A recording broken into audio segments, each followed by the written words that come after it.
we have got to talk about Halo Infinite. There's two things, and really there's only one of them I care about. So there was an interview with Phil Spencer on release date where basically he said the reason why they don't have a release date, even though they do have a 3 to 4 week window of when they want to release it, is that they are timing it based on another release.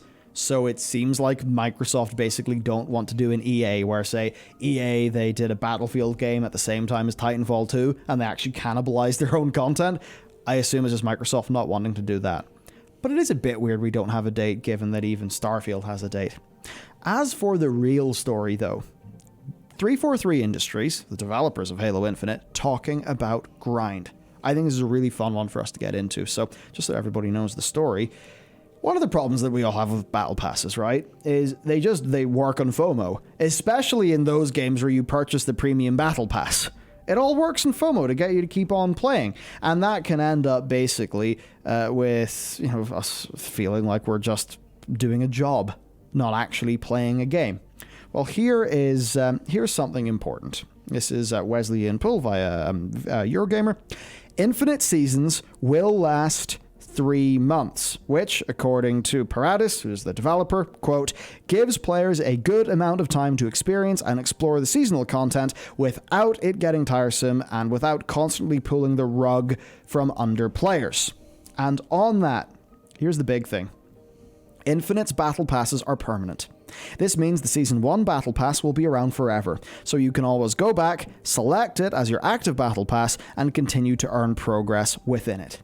So that basically means that instead of a battle pass being a play our game right now FOMO thing, it's actually just, hey, we've done a new slate of progression for you.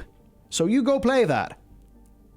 And it also means for the developer now, every battle pass or lump of progression that they do, they'll just always stand to them. So when a new player comes in, and maybe they come in a year after Halo Infinite comes out, 4 battle passes have launched. Sure, they're going to be working on the Season 4 Battle Pass when they maybe get the game with their Xbox at Christmas. But if there's a really cool reward from Season 2 of the Battle Pass, bam, they can go back to that. So what do you think? I love the idea. I love the idea of just, okay, well, we'll take a Battle Pass, we'll take all the benefits that players have from them, we'll remove the psychological element that we don't like, that players dislike, and the kind of force players, because, I'm sure a lot of them are playing games and feel that if they're looking at competition, and going, well, why are we going to make players feel bad? What if we make them feel good? And also, in the exact same step, like you say, just give players access to all of this previous content. Yeah. Because it's not content per se, but it's just like the ability to just go, I missed that. Oh, I'll play it. Does FOMO overpower feeling good? I guess that's the thing. Will somebody see this and think, oh, but this other game that I play, say Warzone, this battle pass is going to run out. I've got to go play it now instead. So this is the thing where they are being way more pro-consumer and way, way, way better. But because other companies aren't, the other companies are still going to be using the dark arts to fight Halo Infinite, even though Halo Infinite is doing the right thing. If you just look at this quote here, we want to ensure that there's always a fresh and fun reason to be playing Infinite, but that the things they know and love will be around for more than a heartbeat. And then echoing this, Bloom, this other developer, said, we want players to have cool content, activities, events, and rewards over the course of a season, but we do not want to demand that players play a ton of hours every week of the season to complete everything. We want players having fun in Halo, not grind it like it's a job. Imagine if more developers... there's developers who say that and then basically design a grindy, horrible hellscape anyway. Yeah. World of Warcraft. I wasn't going to say it, but... And then there's developers like what they're doing here, actually. Yeah, it's pretty good. Yeah, for a bit of context, Christopher Blum is the lead progression designer. So imagine having the lead progression designer on your game say, we want players having fun in our game, not to grind it like it's a job. Yeah.